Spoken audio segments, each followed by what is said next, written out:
আষ্ট 3 ভোটে এগিয়ে যাইয়া উনি প্যানেল চেয়ারম্যান হিসেবে নির্বাচিত আছে বিদায় ওনাকে ভারপ্রাপ্ত চেয়ারম্যান নিয়োগ দেওয়ার জন্য মাননীয় নির্বাহী কর্মকর্তা পটিয়া উপজেলাকে দায়িত্ব অর্পণ করিয়েছে।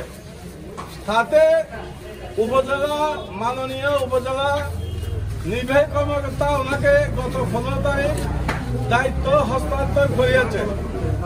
আইনগতভাবে উনি ভারপ্রাপ্ত চেয়ারম্যান 19 সুবর্ণালী ইউনিয়নের। ইতিমধ্যে হঠাৎ করিয়া আমাদের অভ্যন্তরীণ টুকটাক সমস্যা কন্ট্রোলের কারণে এটা নিয়ে একটু বাড়াবাড়ি এবং 2 দিন পর্যন্ত ছোটখাটো মানববন্ধন হয়েছে। এই জন্য কোভিড মেম্বারের পক্ষে যারা আছে 5-6 হাজার লোক ইউনিয়ন পরিষদে জমায়েত হয়েছে।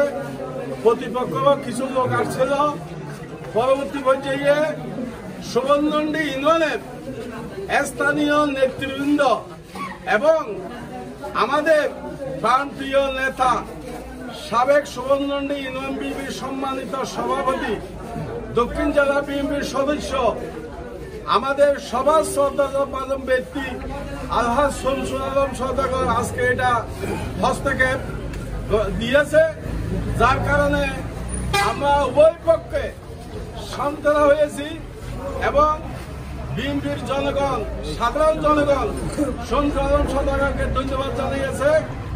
আশা করি ইনশাআল্লাহ আমরা এখন আসরের টাইম হয়ে গেছে, নামাজের পরে আমাদের চূড়ান্ত সিদ্ধান্ত হবে হাজী শামসুল আলম সওদাগরের মাধ্যমে।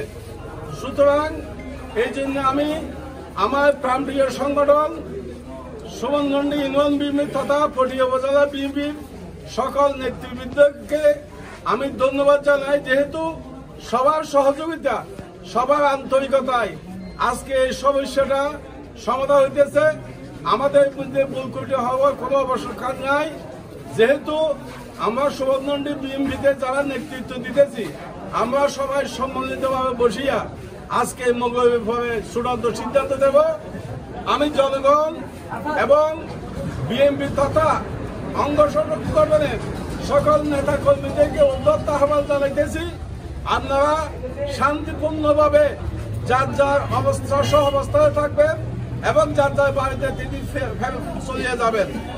পাশাপাশি আমার অনেক সাংবাদিক ছেলের ভাই আসছে, আপনারা সত্যনিষ্ঠ এবং ন্যায় সংবাদ প্রচার করাতে আপনাদেরকে আমার ধন্যবাদ জানাচ্ছি। আপনারা যে আমাদের ক্লান্তি মুহূর্তে এই অবস্থায় আপনারা যে আমাদেরকে সহযোগিতা করতেছেন, এই জন্য আমি পটিয়া উপজেলা বিএনপির পক্ষ থেকে আপনাদেরকে আমি ধন্যবাদ জানাচ্ছি।